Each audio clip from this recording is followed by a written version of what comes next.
All right, ladies and gentlemen, welcome to a special edition of the Herschel Talkers. We're actually going to talk. We got special guest today, Mike Montero from Montero and Boxing. Going to talk about boxing, his background, where he's working on, and also talk about MMA because I follow MMA a lot. How are we doing today, Mike? Doing good, man. Just got home from the boxing gym, actually, so I'm a little beat up, but feeling good. Awesome, sounds good. Thanks for joining me today. Yeah, I was gonna. Mike Montero's been following boxing for years. Writes for some of the local magazines there. So first off, if you could go a little bit about your background, also maybe some of the future goals that you're focusing on. I'll follow Mike on his YouTube channel each week. Mike Montero. He has a lot of followers. But yeah, just gonna get your thoughts on where you're going with your career and your background a little bit, and then kind of go from there. Sure. Yeah, I'm on all the social media things, YouTube, Twitter, Instagram, all that stuff. Find me. It's just Montero on Boxing. And subscribe, follow me, all that good stuff. I've been writing full time now, or it's more than just writing. I guess I could call myself a boxing journalist, a boxing correspondent. I don't know. But I write for Boxing Monthly magazine, which is actually a British magazine. Awesome. And myself and photographer Tiffany Lamb, who's also my girlfriend, we are the American correspondents for that magazine. We do a weekly show for their website called The Neutral Corner. And in that show, we'll go over some news and notes. I'll review the last week's action. I'll preview the upcoming week's action. Sometimes we'll do some Q&A segments with followers and stuff like that. Other than that, I've done some hosting. I work with Undisputed Champion Network here in Los Angeles, and I host some shows there sometimes, and I do some guest segments. I've done some radio spots for like NBC Sports Radio. I did a couple segments for a Las Vegas radio station recently. So I kind of do a little bit of everything. I've been blogging and writing about boxing for probably like 15 years, but I've really been doing it hardcore 100%. Since I moved out here to Los Angeles, because this is really the fight mecca of North America right now. You go back 100 years or so, it was New York, but the media and all that has left New York and come to Los Angeles the last 20, 30 years, and this is really the fight hub. This is where all the gyms are. The best sparring is here. The best training is here. A lot of the big fights still go to Las Vegas for the casino money, but as far as the gym scene, and maybe you could talk more about MMA because you know more about that, but with boxing especially, this is the hub. So since I've been out here, I've gotten plugged into all that. And as far as my goals, man, it's just to keep doing what I'm doing. I'm kind of working my way in at Ring Magazine and some other endeavors, so there's more to come. I want to try to build up my weekly show to eventually involve people calling in to make it a live call-in show and have guests on. But you know how that goes. It comes down to budget. It comes down to money. So I'll probably be doing a Patreon pretty soon. YouTube was paying pretty good, but recently they cut their ad revenue in half. I don't know what happened, but there was a freak out at Google with advertisers. And if you're related to any kind of channel that's seen or deemed inappropriate or something, the ad revenue is cut in half. So if you're boxing or MMA, that involves gambling and stuff like that. So a lot of advertisers are kind of scared to touch that stuff. So with the ad revenue cut in half, I'm probably going to do a Patreon soon to bring on more technology. And yeah, just having a call-in show and doing more and more of this stuff. I love doing the hosting and all that. As you can see, I like talking a lot. So yeah. Just keep it going, man. Just bigger and better things. Yeah, I think that's really great. I know we talked about, you came down and we got to hang out when you were here in December. So I always thought you'd be great on podcasts because I listen I listen 5 or 6 podcasts a week. It's MMA or Joe Rogan. And I just think you'd be a great podcast. I know Podcast One, if you could get in with them, it all starts with iTunes. After so many downloads or shows, they can open up and.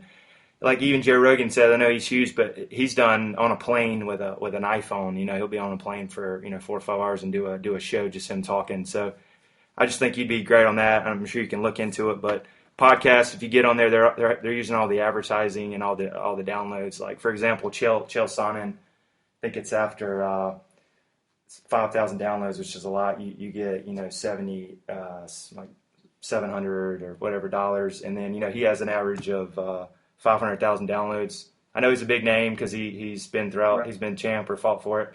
But I think that'd be great for you if you could look into that, because everybody's doing podcasts these days, and that'd be a weekly show. They get guests call in, usually through the Skype machine, and then they usually do. You can get up to once a week, 2 to 3 times a week as you grow. So I think that'd be something, in my opinion, because podcasts are popular. I'm all in it. As they say, I'm balls deep in it. You're balls deep in it. Yeah, that's definitely in the works, man. Because I always thought doing the YouTube thing with the weekly show I do, if I could take a version of that and take like the audio and then put that into a podcast, so I could have a double whammy. Right. So we're working on it. It just comes down, like I said, to like time and technology, which is money. So it's in the works, but it's a lot. There's a lot of moving parts, and in between all that, I'm on the beat. I'm going to fights. I'm going to media events with publicists and promoters. A lot of times there's travel involved with it, so it's hard to find the time. And sometimes I wonder if I should just stop doing the writing and just do straight up podcasts, because it seems you have more control over that, Right. But right now, while I'm kind of doing a little bit of everything, I'm enjoying it, and I'm just gaining all that experience that I can bring to a podcast one day, because I have so many experiences just traveling, going to the fights, going to the gym, seeing the trainers, talking to people off the record after the fights. You just learn so much, and it just, my perspective has been broadened. You know what I'm saying? Right. So one day I can bring all of that to a show. Sure. Yeah, I was going to jump right in. Get your thoughts. I know you posted on your show this week, but get your thoughts on Canelo Chavez Jr. I actually watched it last week. I don't know if Greg told you. We watched it in an all Mexican bar. It's probably 300 or 400 Mexican guys. There's probably 3 of us, as we said, gringos in there, and I watched it with Greg and Damon, who are really into boxing. But thought it was great turnout there. To me, I think it was a little disappointing on the outcome, but I thought Canelo winning. He looked really good, and then sets up the Triple G fight on September 21st, or September 16th. But yeah, get your brief thoughts on that and transition into the Triple G fight. It was a great event, a great atmosphere. It just turned out to be a trash fight, which happens, But how much of it do you blame on Canelo? How much of it do you blame on Chavez? Well, for Chavez, he killed himself to make that catch weight. He hadn't been that light since 2012. And he hasn't been the most disciplined fighter. These two guys, Canelo and Chavez, they kind of came up around the same time as prospects. And there was a time where Chavez was actually a little further more advanced and was further along in his career. And if the two of them were going to fight, he would have been the slight favorite. But that was about 5-6 years ago. Since that time, Canelo is really advanced. He's really, really learned. He fought Floyd Mayweather when he was really just a prospect. He had no business being in the ring with Floyd. That's pretty much the only reason why Floyd fought him at that time.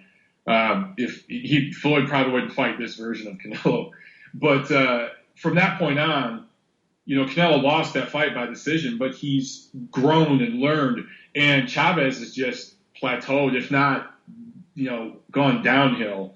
And in the ring that night, one thing I noticed being there, because we were there all week, Chavez was dry. He didn't even sweat. And to go 12 rounds, even though he wasn't working that hard, you sweat. You know how it is when you spar. It's the same thing in MMA. Even just working out, hitting the bag, doing your groundwork, whatever, you're going to sweat. And for Chavez in the 12th round to not have a bead of sweat on him, I noticed that, immediately that told me that his body was just dead. Killing himself to make that weight, he just didn't recover well. And he had no energy. He had nothing left to give. On top of that, he had a horrible game plan. He just stood on the outside and tried to box with Canelo. And everybody knew all along that Canelo has much faster hands, much better boxing skills, much better craft. If Chavez was going to have any chance in this fight, he was going to have to get inside and lean as the bigger, taller, stronger guy and kind of use that weight to, maul and grapple and wear down Canelo and maybe try to knock him out late. So the fight itself was a disappointment, but, if you look at Canelo, him and Golden Boy Promotions had signed the fight for Golovkin several days prior to the Chavez fight.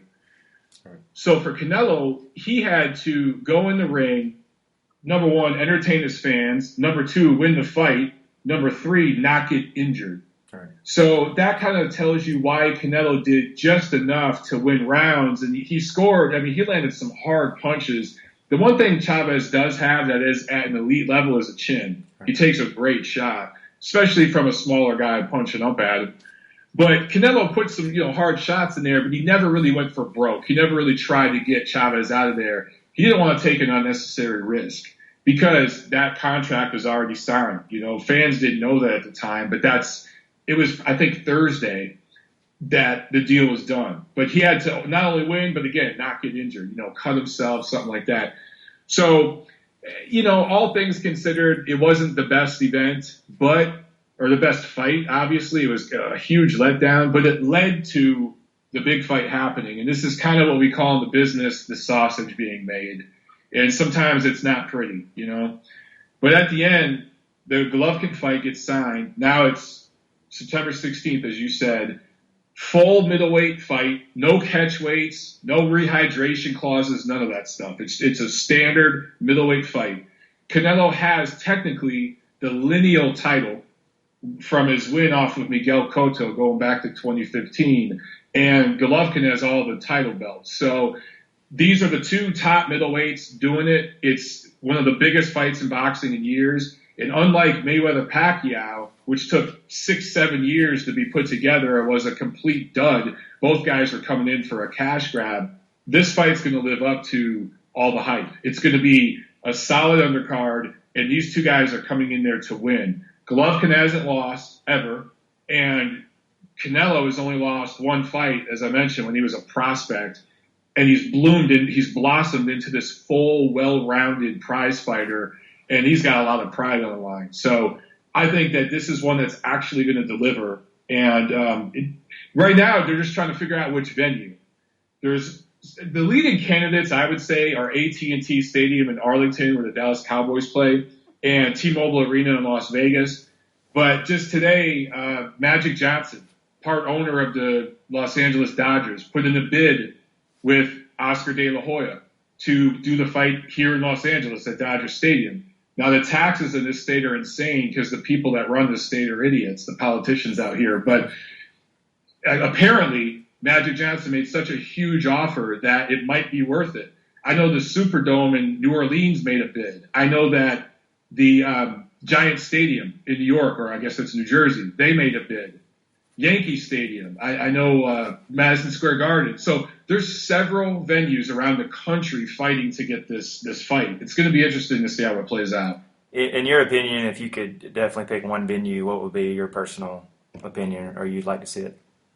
I'd love to see it at Dodger Stadium because then I don't have to travel. Yeah. There you go. That stadium is 2 miles from my house. But all things considered, doing what's the best for the fans, I think AT&T Stadium in Arlington, because it's centrally located. It's right in the middle of the country, so people from both coasts can fly out there within 3 or 4 hours.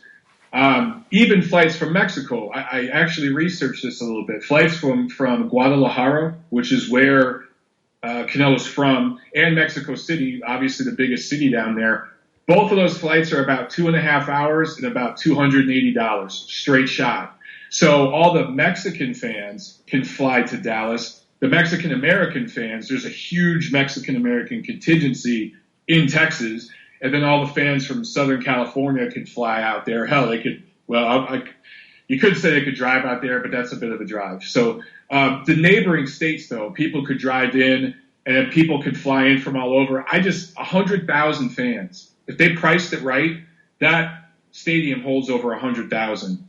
If you include standing room only, I think it's like 105. So look, we just had Joshua Klitschko over in London a couple weeks ago. That did over 90,000. That was seen live by over 100 million people in 140 countries. Wow. That was huge. Right. That's insane when you think about it.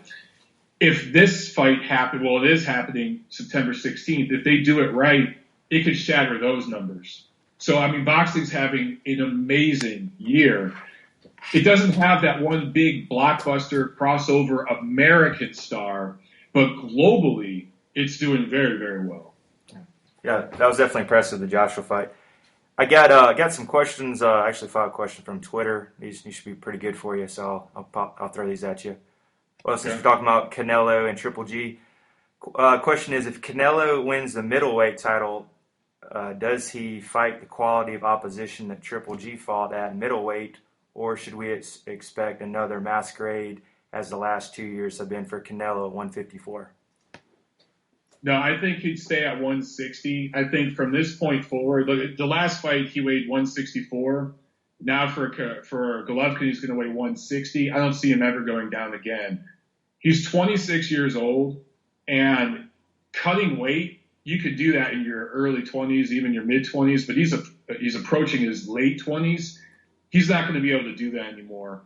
He's not the tallest guy, but he's thick. He has a very, very big back, big legs, broad shoulders. He's more built like a wrestler, honestly, than a boxer. Boxers traditionally have long limbs and are thinner, but Canelo's more built like a wrestler. He's got that thick, stocky build. I don't see him fighting below 160 ever again. In fact, I see him at some point moving up to 168 in his probably mid-30s. He'll probably finish there, which is super middleweight. But no, I think he'll stay at 160. And there's so many options for him if he beats Golovkin. David Lemieux, who just fought on the undercard of the Canelo Chavez fight and has already fought Golovkin and wants to get back in the mix, he's with the same promoter, Golden Boy Promotions. He's popular with the Mexican fans, even though he's a Canadian guy. He's fought on several Golden Boy Promotions cards and built himself up. That'd be a big fight. That'd be a huge fight. So Canelo's going to have options. And he's already the prime star in North America as far as boxing goes. If he beats Golovkin, that just takes him to another level, and he could pretty much write his own ticket. And any early estimation on what do you think the pay-per-view buys would be for Canelo Triple G? Any chance maybe pushing $2 million, or what's your opinion maybe? You know, it's possible. It's hard to say in this age with pay-per-view. Mayweather-Pacquiao was such a tragedy, it devastated the pay-per-view model in America. But look, Canelo Chavez just did over 1 million pay-per-view buys, and that was seen as a mismatch all along. But it was a good undercard, and they marketed the hell out of the thing. They promoted the hell out of it, and they marketed to a specific fan base. They marketed to Mexican-American fans heavily, and they responded. And that was on Cinco de Mayo. Now, this fight with Golovkin is on Mexican Independence Day on that weekend. So again, they're going to be targeting that demographic. I think it could possibly do 2 million. It's hard to say because we live in the age of cord cutting, and now with Facebook Live, so many people are doing one guy will order the fight, put it on Facebook Live, and 5,000 of his friends will watch the fight on his Facebook. So it's hard to say. It also comes down to what's going on at that time. Right? What's the competition? Is there going to be a UFC card around that time? Is there going to be people are talking about Mayweather-McGregor? That could affect it. I don't think that fight will happen before, though. I don't know if that fight will happen this year still. But how's the NFL season looking? The other sports that it has to compete with, all that plays a factor. All things considered, if they price it right, if it's $75-$80 and they have a good undercard, I think it could do $2 million. Yeah, that's a good point. College football is big in the South here. They get great ratings, night games, NFL, so that's a good point too. I've always been big as if you want to make really big fights, I'd make it during the summer because, like tonight, for instance, there's a UFC, even last week, kind of like a lot of people all right, there's not much to do, so we'll go out and enjoy, boxing or MMA. So I think the summer's really good for that. The summer, and, you mentioned college football. You and Greg and you guys went out and watched that fight at a bar, right? And during college football season, would that bar have bought the fight? Right, that's a good point. You know what I'm saying? Right. Yeah, another question. I know we've got Kovalev and Andre Ward Part 2 coming up. Another question would be, how badly does it hurt Kovalev historically if he loses a second fight to Andre Ward? It depends how he loses. I mean, I don't think it hurt him at all to lose the first fight because he didn't lose it. I was ringside, and I thought he clearly won the fight. I thought he won 7 or 8 rounds. I agree. The most you could give Andre Ward, I would say, even if you wanted to give him 6 rounds, with the knockdown, Kovalev still wins. For Andre Ward to win that fight, you have to give him 7 rounds. And it's just, I don't see how you give him 7 rounds in that fight. 2 judges gave Andre Ward 6 straight rounds. 1 judge gave Ward 7 straight rounds. And these 3 judges were going around saying, oh, this was a close fight that could go either way. Well, in a close fight that could go either way, you don't score 6 or 7 straight rounds for one guy. So over 75% of media there that night, just ringside, thought Kovalev won. And then globally, the global boxing press felt Kovalev won too. That being said, they have the rematch going here. The difference between the promotional difference now is that Ward would not sign the contract to do the rematch unless his side controlled the promotion, which is kind of crazy because the rematch was already agreed to as part of an original contract both guys signed back in 2015. Kovalev's side threatened to sue Ward if he didn't take the rematch. He was talking about retiring. So there was all this mess, and I don't know if Andre Ward's just trying to play mind games or based on my interaction with him, he's just a smug prick who kind of doesn't get it. But I could rant about that for an hour. It's set up now where Andre Ward's people are controlling. They're going to choose the 3 judges. They're going to choose the referee. So I think, again, you're going to have judges that favor Ward's style. You're going to have a ref that favors Ward's style. Kovalev's going to have his work cut out for him. The question in this rematch is going to be, can Kovalev finish strong? He started well in the first fight and kind of got winded and faded down the stretch. And he admitted that he overtrained. He said that he overdid it in camp, and he was going to take it a little easier into training for the rematch and not leave it all in the gym, so to speak. We'll see. We'll see. If it's another close competitive fight that could go either way and Kovalev loses, I don't think that hurts him at all. Yeah, I definitely agree with you. I had an 8-4. I mean, I'm no boxing expert. I'm a novice fan, but I had 8-4. I agree with you. I thought that knockdown. I thought Ward, came on at the very end. You could tell Kovalev gassed a little bit, but I definitely thought Kovalev definitely won the fight. I thought it was even, and I was in a crowd of pro Ward fans there. We watched pay-per-view at a friend's house, and everybody was like, "Yeah, Kovalev won that," but a little highway robbery. But the crowd was pro Ward. They were chanting USA, USA, all this kind of stuff. They were pro Ward, and they booed the decision. Wow. The pro Ward crowd booed the decision, so that says it all. Right. Yeah. The next question is: has anyone gotten more credit for a win against a non-champion than Anthony Joshua over Vladimir Klitschko? A non-champion? Right. Whoever asked that doesn't know what they're talking about. Right. I guess it's not having. I know Tyson Fury has the belt. He's got some mental problems or whatever's going on. But I guess they're just saying Anthony Joshua's gotten a lot of praise for this, win over a non. Or I guess. Yeah.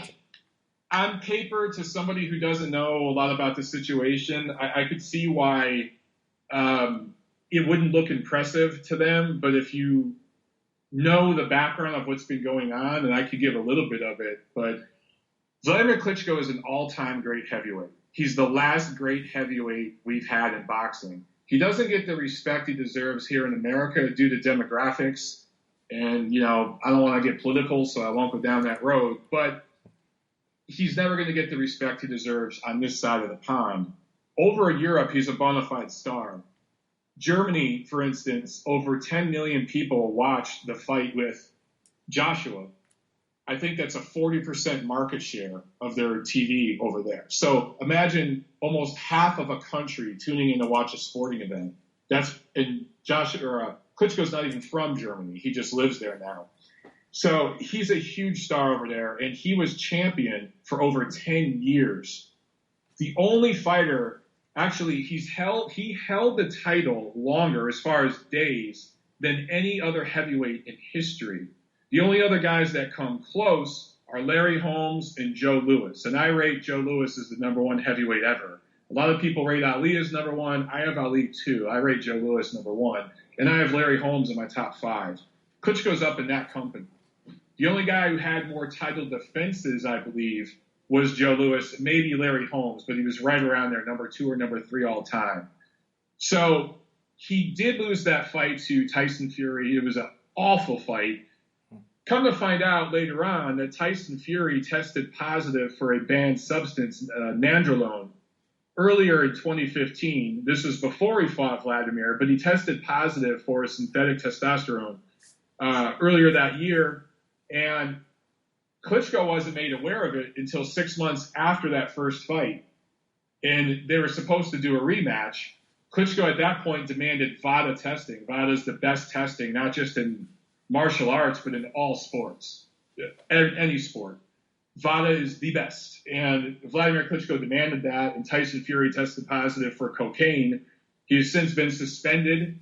He has a hearing with UCAD, that's the British testing authority that busted him for the synthetic steroid that keeps getting postponed. He still hasn't had that hearing yet. And it wasn't just Tyson Fury that tested positive. It was also his cousin, Huey Fury, who's also a fighter.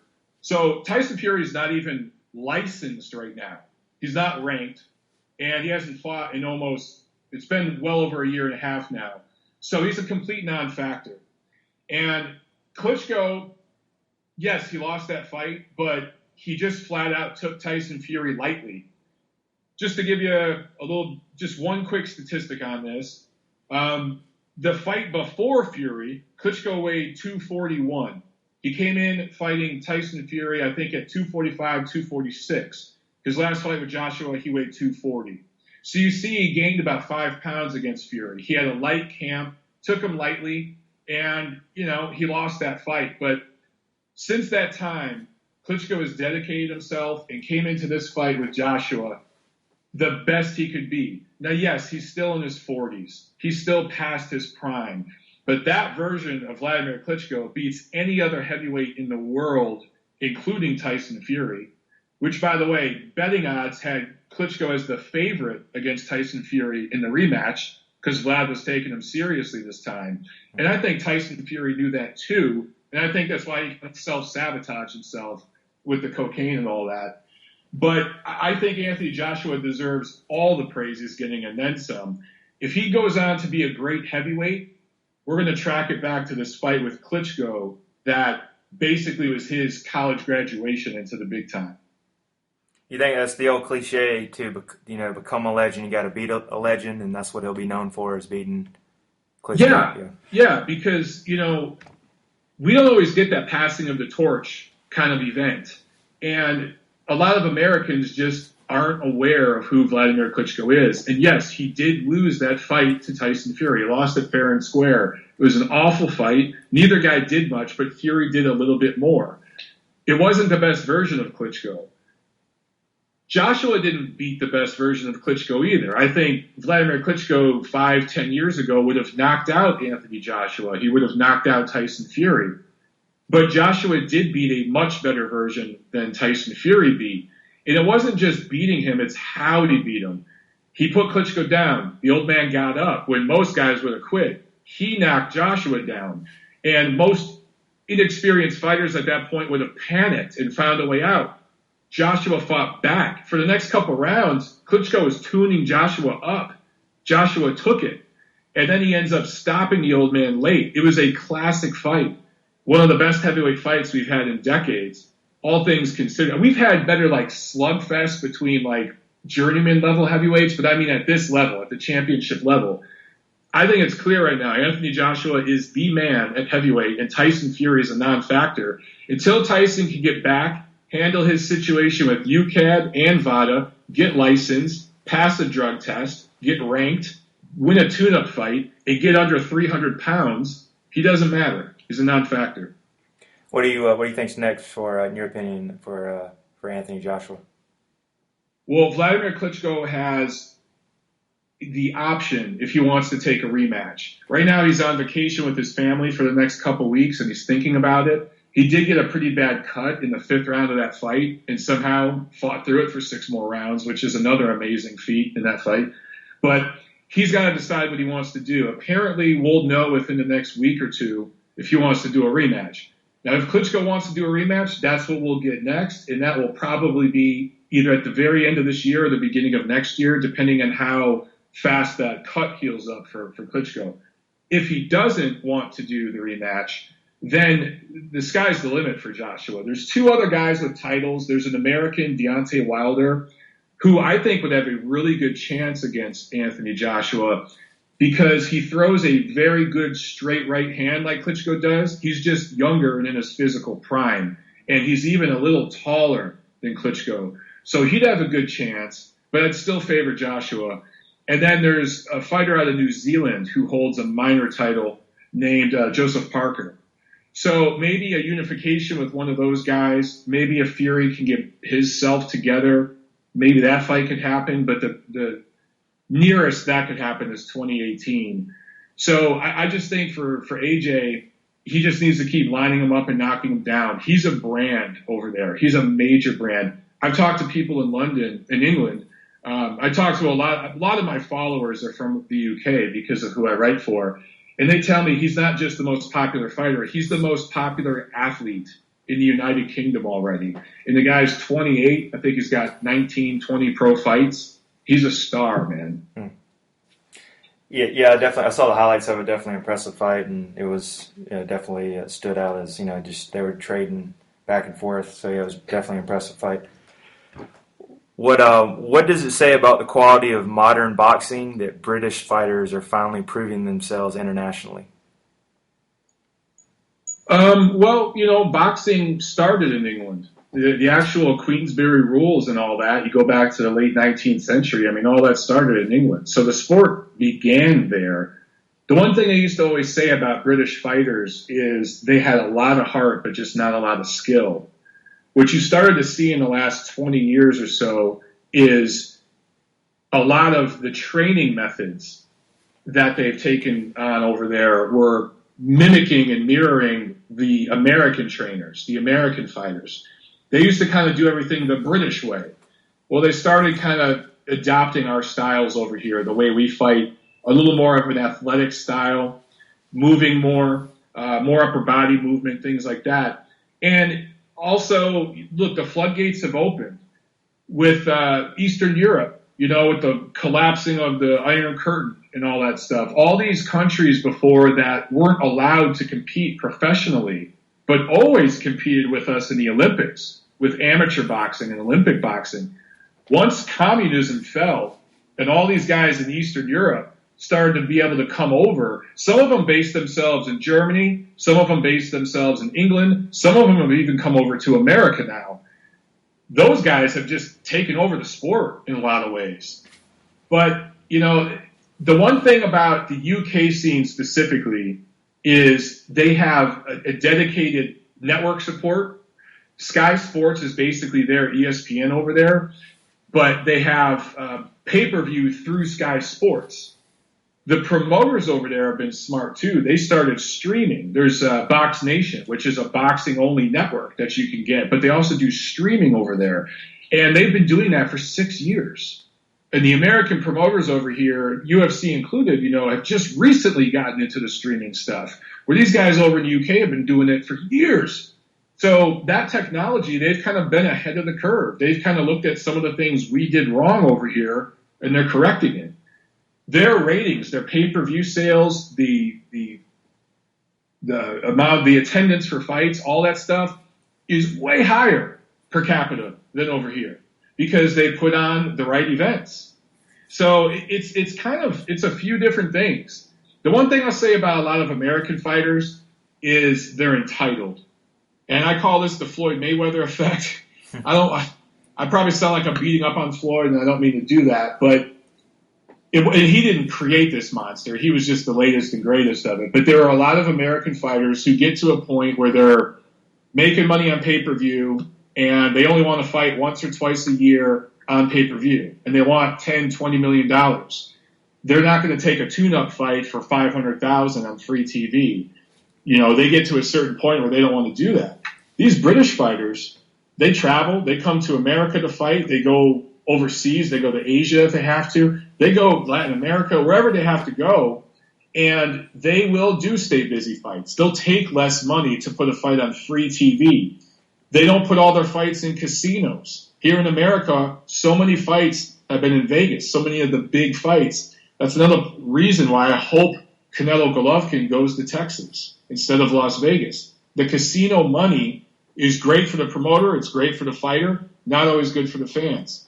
Over in England, their fights are in regular stadiums, regular arenas where regular fans can afford a ticket for 50 pounds, 60 pounds, whatever it is, and that keeps fighters busy, keeps the gyms going. It's a cycle, man, and they're just doing it better over there right now. Yeah, really good points. Next one is we're going to talk about Lomachenko. One of the questions is, what is too big a weight for him, and what does his career look like at its apex? And does anybody care about is it Rigo fight? Rigondeaux. Yeah. At this point, Rigondeaux is a non-factor.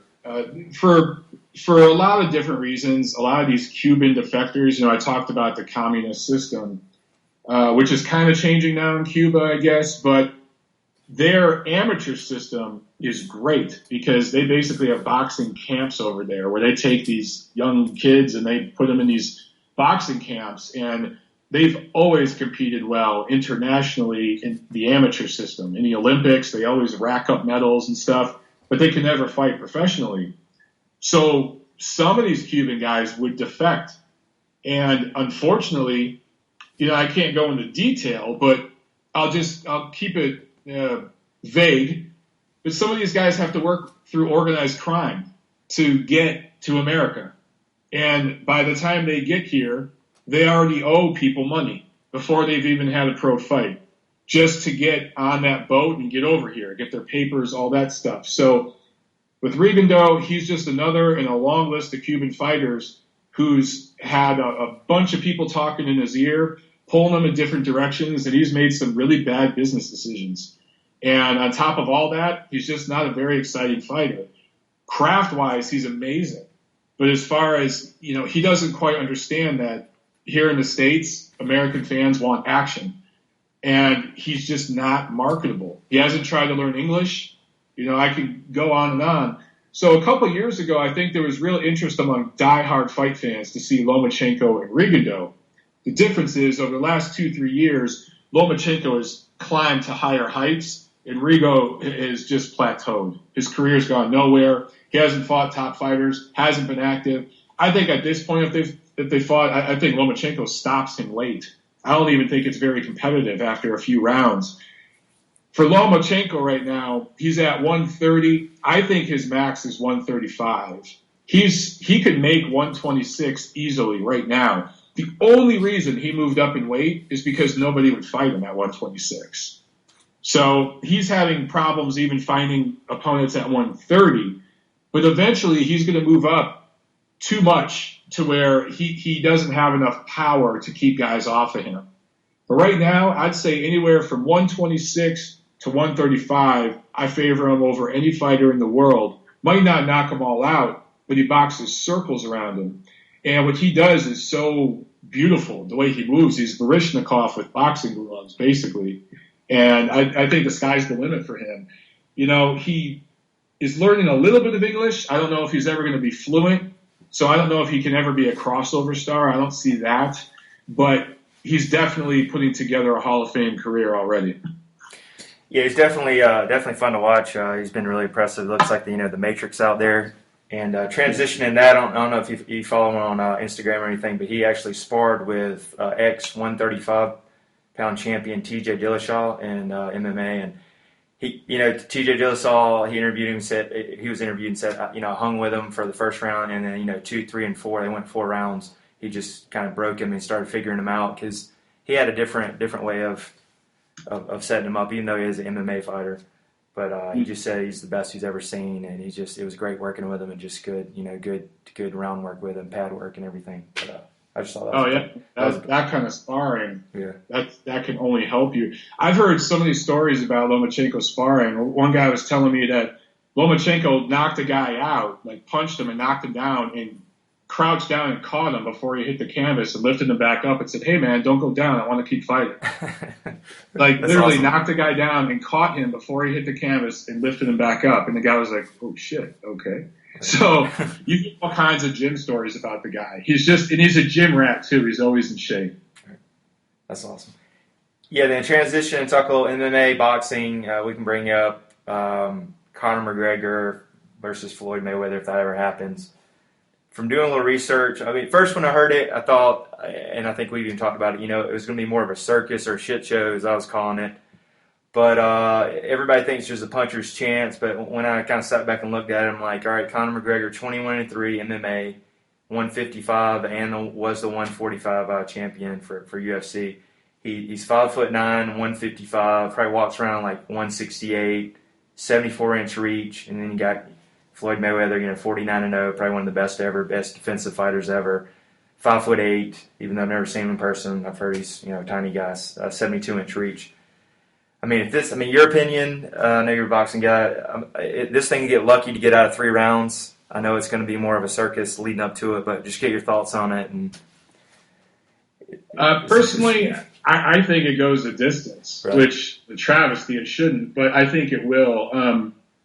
The one thing Conor has over Floyd is size. Right. They list Floyd at 5'8". He's closer to 5'7", 5'6". He's not a very big guy.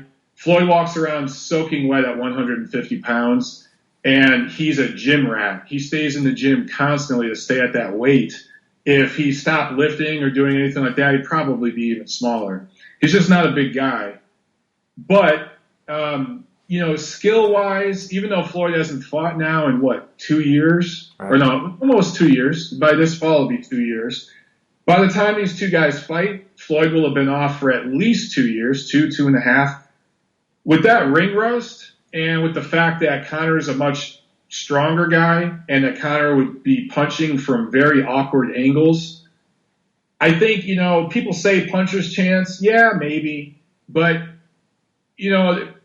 I don't want to sound like a boxing versus MMA thing or whatever. I don't want to get into all that. It's just they're two different sports. Right. And if Floyd wanted to try to fight Conor in an MMA fight, what would Conor do? He'd tackle him and get him to the ground and do an armbar or something like that. That's immediately what he'd do. Right. Floyd isn't a guy that knocks people out. That's why, look, Conor McGregor's not calling out Gennady Golovkin. He's not calling out Canelo Álvarez. And those guys are his size. As a matter of fact, Conor's probably an inch taller than those two guys. Conor ain't going to go after those guys because he knows he'd get decapitated. He's going after Floyd because he's older, doesn't punch hard, and even though he's probably going to get slapped around and probably outclassed in terms of just skills and athleticism and all that stuff, I don't know if he'll get embarrassed because I don't think Floyd will knock him out. I think it'll be a dull, boring 12-round shitfest, like you said. I think Conor will lunge in at him. Floyd will see it coming from a mile away. He could probably fight him blindfolded and see the punches coming because Conor doesn't understand the footwork. And this isn't to bash Conor because, again, if Floyd does MMA, he's going to get submitted in a round. It wouldn't go around. So the difference between the two guys is Conor's aggressive and wants to get you out of there, right? Floyd doesn't really care about that. Floyd just wants to do enough to neutralize what you want to do and then slap you a few times and stay away and win the round. And he'll do that 12 times and win a decision. That's all he does. That's all he cares about. For him, it's about not getting cut, scratched, bumped, bruised, staying pretty, and making $100 million. So, I've had so many people ask me about this fight. It's so interesting that it's got the consciousness of so many people, the imagination of so many people. It is kind of a circus show, but it's not the first time it's happened in professional prize fighting. Some kind of circus act like this, it won't be the last time.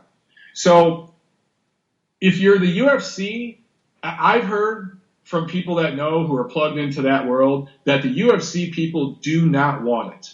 They absolutely do not want it because their biggest, most marketable figure right now is Conor McGregor. And he's going to get outclassed in this fight. He's going to look bad. He's going to be made to look very amateurish. And that might hurt marketability.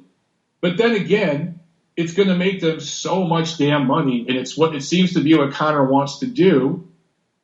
Maybe it will happen. I don't know if it's going to be something I want to cover, though. Maybe I'll cover it from L.A., but I don't know if I'd travel up to Vegas for that. I don't even know if it'd be worth it. It's probably going to be $100 for the pay-per-view, and it's going to have a shit undercard. Yeah, that's actually what I was going to ask next. There's been rumors of Jimmy Manawa. He's a UK fighter. He's been called out. I forgot his name. He's an older UK fighter. Anyway, they were going to try to do this, maybe another UFC against boxer. But I just felt like that wouldn't really be good for the sport if they start doing like MMA versus boxer on the undercard. I just don't think that'd be the greatest thing because that'd be even more of a circus. But there's been guys calling out each other from the UFC. I think they're just trying to look at the payday. But look at the payday, because the bottom line is the pay structure in boxing is just much higher. Right. You look at the purses. Nobody in MMA history has made what Conor McGregor will make against Floyd, probably even in their whole career. He's going to get so much money for that fight. So, and that's just the purse. That's not even taking into account sponsorships and all that stuff. So you're going from $1 million, $2 million, $3 million, $4 million, $5 million maybe to 40, 50 million. I'm not sure what the purse split would be between the two, but it'd be massive, and that's why Conor wants it. But it's one thing if a guy gets like Conor McGregor got his boxing license, okay, but let's see him fight a couple guys. Right. Let's see him do a couple tune-up fights.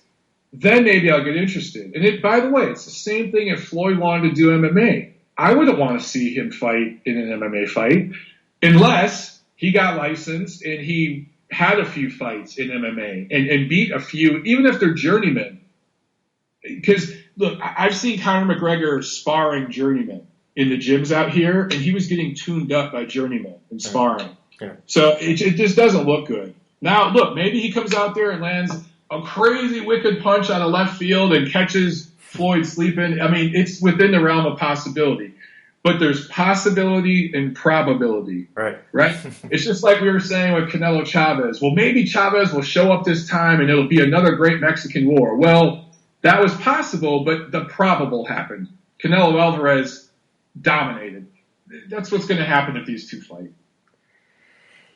Yeah, and I was next thing. Any idea on what weight you think they're trying to make it more on Conor's turf? Maybe it's 145, 146. Also, 8-ounce gloves. I know Conor's fought at 4-ounce gloves. Maybe in a venue. Do you think it'll be T-Mobile? Because I know that's where Floyd loves to fight. So I was gonna get your opinion on weight. Floyd only fights in Las Vegas. Yeah. He's on a first name basis with that commission, that establishment commission there. He refuses to fight anywhere else. I think it'd be USADA drug testing. As far as the weight, I don't know. Maybe they want it at welterweight in boxing, which is 147. Maybe they go up to some sort of catch weight or something. I'm not sure. But Floyd's the A side. He will determine. Floyd only fights people when he controls every single portion of the promotion. So he's not going to make any concessions to McGregor. McGregor's going to have to make concessions to him. Yeah, I'm kind of hoping it's not that 147 because one of the last fights that a couple years ago Conor had at 145, he looked really dry because he walked around, close to 170, and I just think that'd be even more, of a negative for him.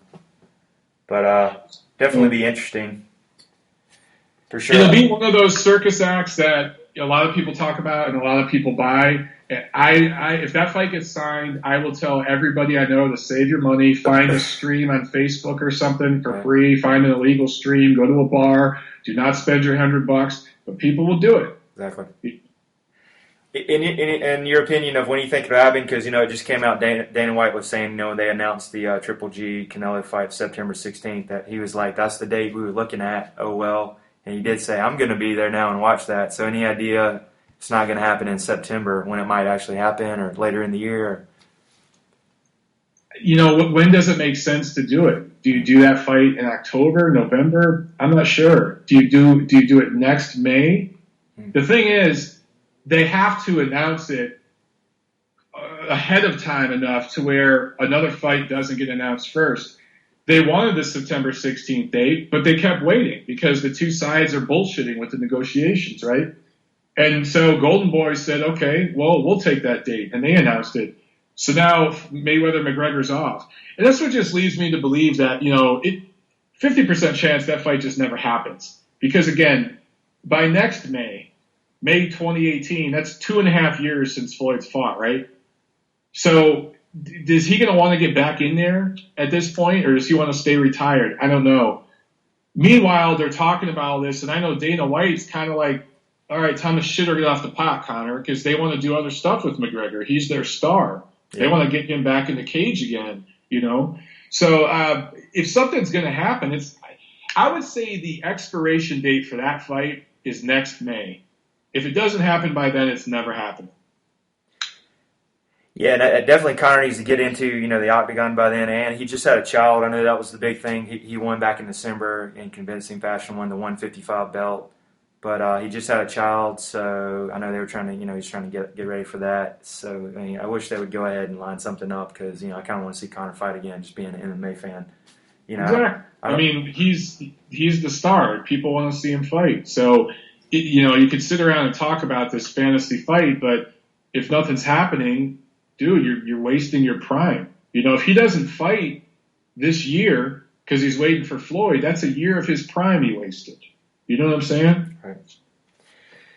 Yeah, I want to transition. We talked about this briefly back in December, and we mentioned it is. I know here in Charlotte, I have some friends. We try to go out and watch boxing. That it's almost kind of like limited on the number of places. Maybe it's just a Charlotte thing. I know you said there's a lot of venues out there you can actually watch boxing. But even last week, we had to go to the Mexican restaurant. And then UFC, they have them pretty much around every corner. Like tonight, we're going to go out and watch it. We can watch it at, Buffalo Wild Wings or Strike City, which is a local place, or Hooters or Fox and the Hound.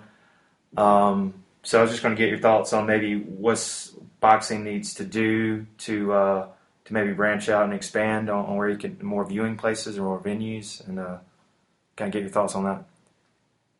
UFC does a much better job of making their product more available to more people, bottom line. And boxing, the pay-per-view model that exists right now in boxing was really established in the 80s, and it was just about pretty much gouging people. Back then, boxing was the only show in town, and there was also way less networks, right? There was 2 premium cable networks. I think it was basically just HBO and Showtime.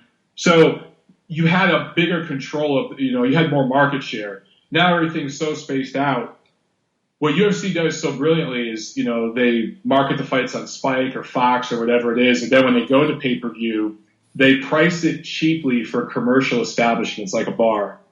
I don't know exactly how they structure it. I'm more familiar with boxing, but with boxing, it's per TV. So if you have a Buffalo Wild Wings, let's say you have 25 TVs, you pay a certain amount per TV. So a Buffalo Wild Wings in Matthews, North Carolina, a suburb of Charlotte, might have to pay $5,000 or something to put on a boxing match. Meanwhile, it costs them like $500 to put on a UFC fight. Right. So for the UFC fight, you don't have to charge a cover. You get people in there drinking beer, all that good stuff. For the boxing match, you have to charge a cover. You have to charge $20 to get people in there.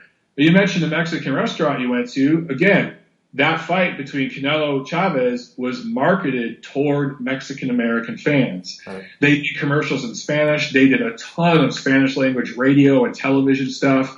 Golden Boy Promotions, one advantage they have over other promoters, really including UFC, is they're very, very bilingual with their marketing and how they do everything. With their network contracts, they actually have a bigger footprint in the Spanish-speaking market than the English-speaking market. So when they put on an event like that, it'll do well, even in a place like Charlotte. Now, I bet you Kovalev Ward 2 probably won't be at that bar in Charlotte, right. Exactly. And if they started changing the structure and how they priced all that, it would go back to the bars.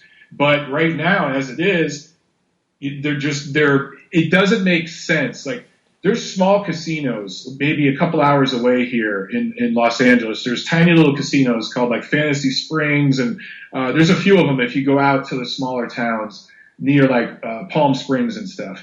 And they love putting on boxing cards, but even they have stopped doing it unless it's a super big fight because it's just too expensive. That's the bottom line. So and we can't just blame the promoters. It comes down to the fighters, right?